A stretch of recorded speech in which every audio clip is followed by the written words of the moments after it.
আসসালামু আলাইকুম। AC service বিডির পক্ষ থেকে সবাইকে শুভেচ্ছা ও অভিনন্দন। আজকে আমরা ফ্রিজের কন্ডেন্সার প্লাস গ্যাস চাষ কীভাবে করতে হয় আপনাদেরকে সম্পূর্ণ এ টু জেড দেখাবো। দেখতেছেন বন্ধুরা, আমরা কন্ডেন্সারটি স্ক্রু দিয়ে শক্তভাবে লাগাইতেছি।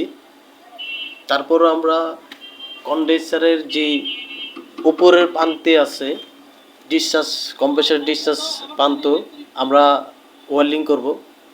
দেখতেছেন বন্ধুরা, ওয়ার্লিংয়ের কাজ চলতেছে।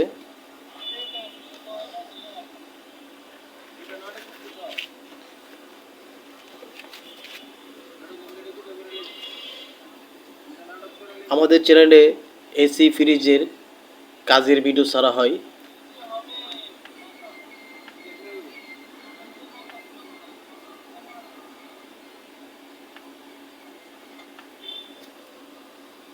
দেখতেছেন বন্ধুরা, ওয়ার্লিংয়ের কাজ চলতেছে। খুব সূক্ষ্মভাবে ওয়ার্লিং করতে হবে যেন লিক না থাকে।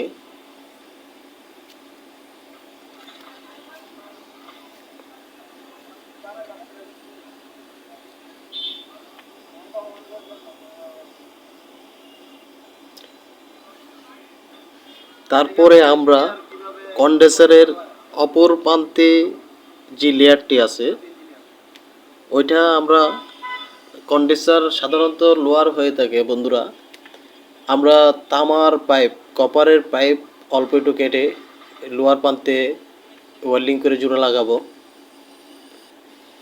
দেখতেছেন বন্ধুরা, কন্ডেন্সারের অপর প্রান্তে আপনার ওয়েল্ডিংয়ের কাজ চলতেছে।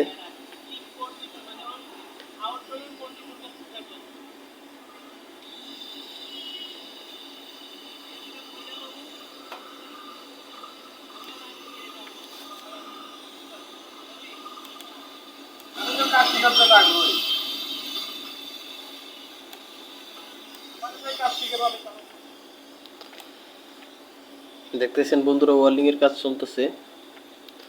খুব সুন্দর করে সূক্ষ্মভাবে কাজ করতে হবে যেন লিক না থাকে।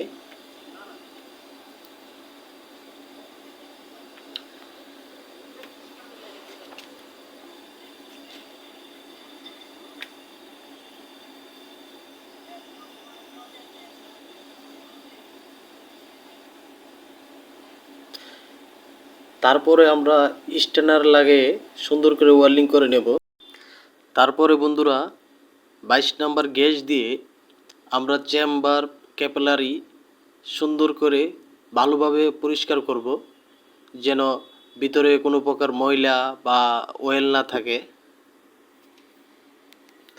দেখতেছেন আমরা 22 নাম্বার সিলিন্ডার দিয়ে গ্যাসে প্রেসার দিয়ে ওয়াশ করার চেষ্টা করতেছি।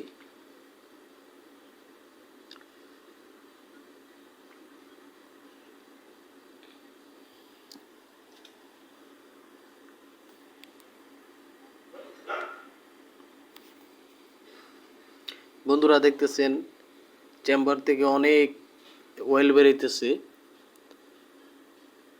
প্রচুর পরিমাণ অয়েল ছিল চেম্বারের ভিতরে।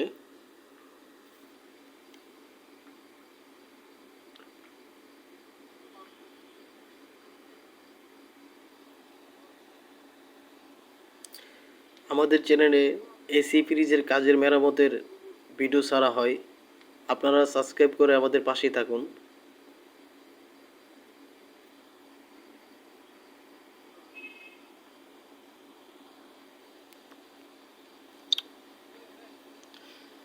তারপরে বন্ধুরা আমরা ওয়াশ করার পরে তারপরে ক্যাপিলারিটা সুন্দর করে ওয়েল্ডিং করে নেব। দেখতেছেন বন্ধুরা, ওয়েল্ডিংয়ের কাজ চলতেছে।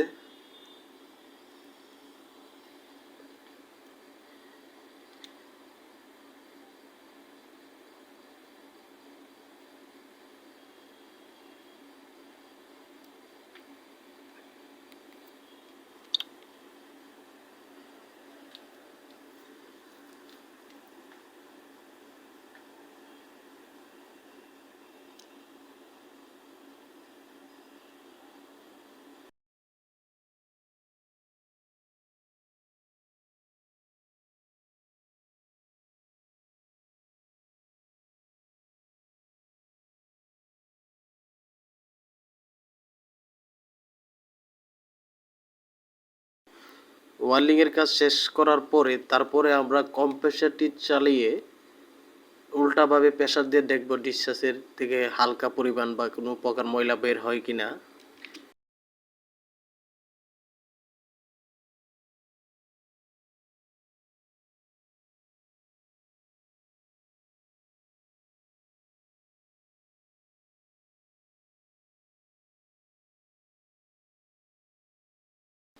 তারপরে আমরা সাকশন পাইপটি কম্প্রেসের সাথে ওয়েল্ডিং করে জোড়া লাগাবো।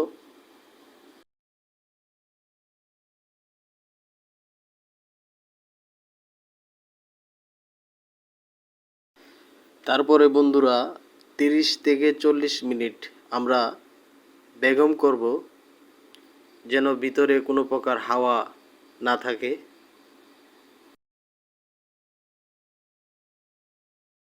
তারপরে বন্ধুরা আমরা 1000 ঢুকাবো, যেন কোনো প্রকার কম্প্রেসার তারপরও টিপ না করে।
তারপর বন্ধুরা আমরা গ্যাস চার্জ করব।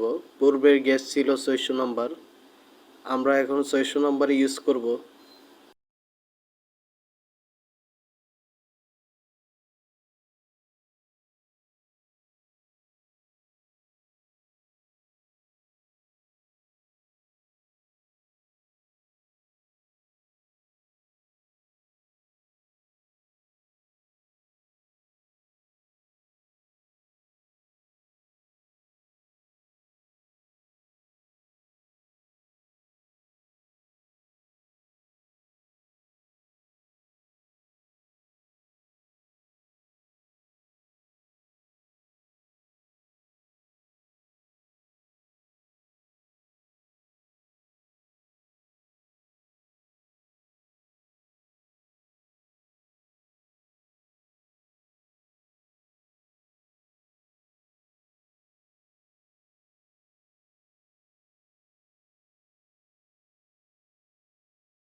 বন্ধুরা গ্যাস চার্জ করার পরে তারপর আমরা ভালোভাবে চেক দিব কন্ডেন্সার গরম হয় কিনা। বন্ধুরা দেখতেছেন আমাদের কম্প্রেসারটি 6 এম্পিয়ার নিতেছে। আলহামদুলিল্লাহ আমাদের কাজটি সম্পূর্ণভাবে ওকে হয়েছে।